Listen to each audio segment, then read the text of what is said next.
Good afternoon. Good evening, I should say. I'm going to tell you a little bit of history about myself. For the longest time, ever since I was younger, I wanted the same things that people could get that could afford it. They had the money, I didn't. So I had to come up with ways to do what I want without spending a boatload of money to get there.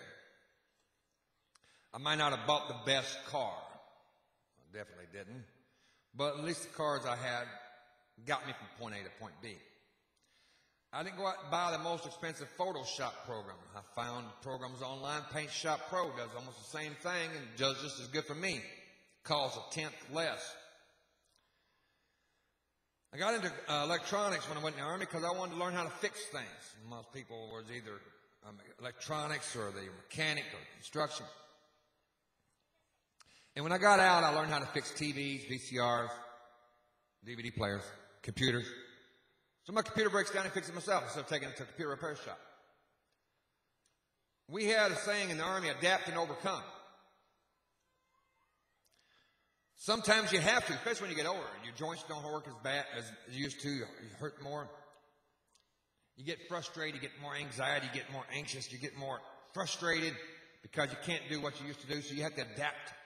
Okay, I can't do that anymore. What can I do? Whatever. I've always been a doer. I've got more blue ribbons than I can shake a stick at. Medals and best of show. I've got awards from Honorable Kentucky Colonel. I've got black belt awards. I've got certification through the No Child Left Behind Act in Michigan. If I wanted to achieve something bad enough, I'll set my mind to it and I won't stop till I get to that goal. And that's what I tell my kids. When you go to school, don't stop until you get that grade over with, and make sure while you're in the process of working through that grade, you get the top marks as you can get. Then when you look back on your fifth grade, you say, I've done my best. I've got all A's. And you do it going, you take a breather, take a break, summer break, you go back at it again. Okay, I'm going to tackle sixth grade and get the best I got. Today, we're a society where we feel everybody, I want to sit in my mama's basement and play my video games and holler, Mama, oh, my peanut butter and jelly sandwich. Nobody feels a responsibility to achieve. We sit back and we want to holler, oh, it's racist because I can't get that. Get off your butt and work for it.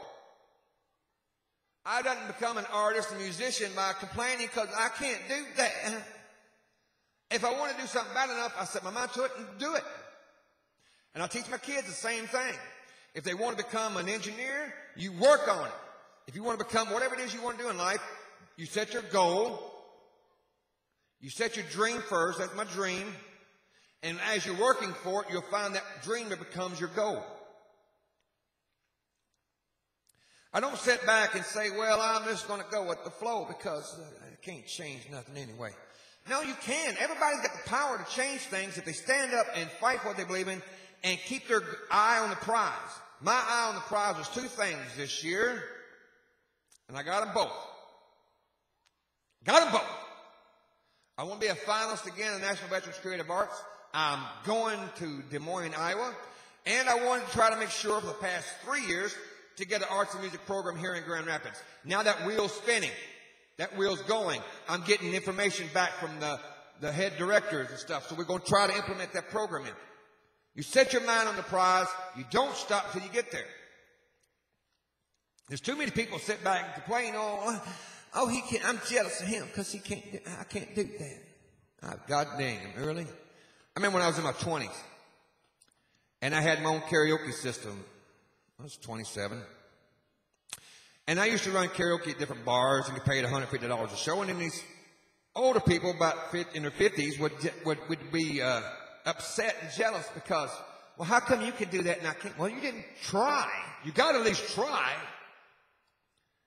And when I teach art, when I teach music, when I teach martial arts, there's no room for quitters. If you're going to quit, then why even try to join the race? You never know how close you are to the finish line if you quit.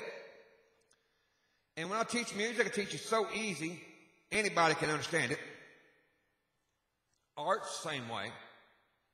Martial arts a little bit harder.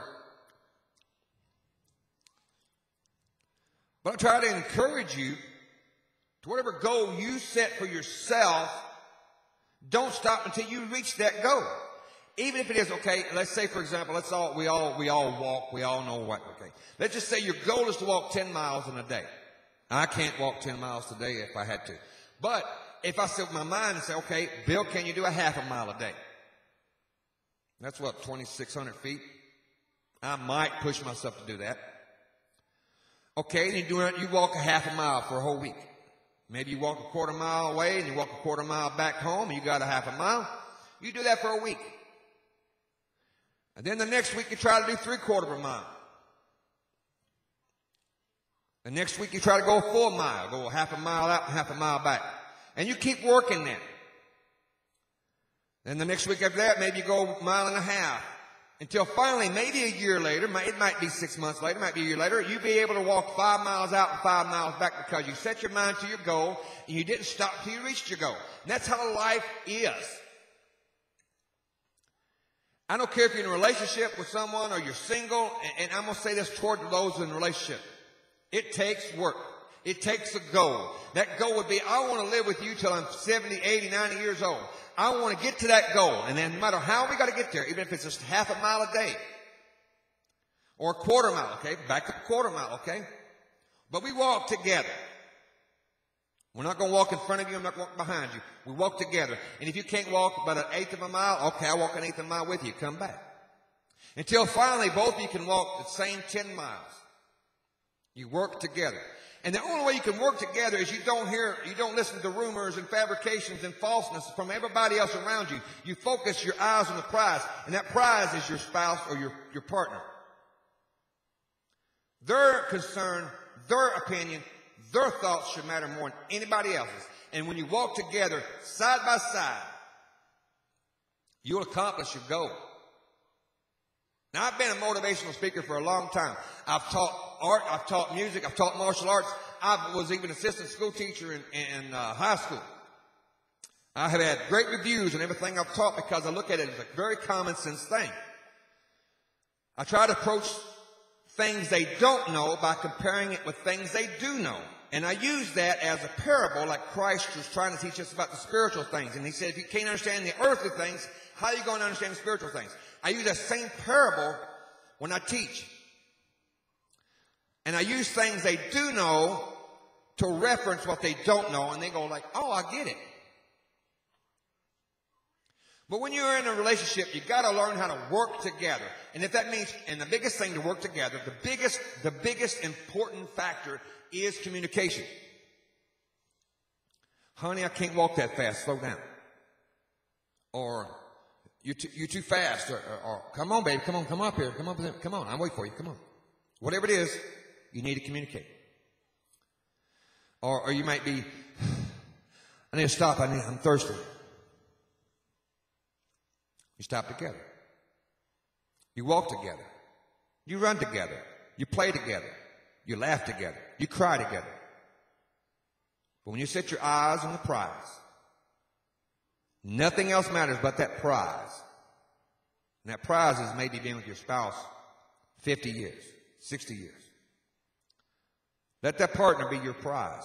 And every day treat her as if she is more precious than rubies.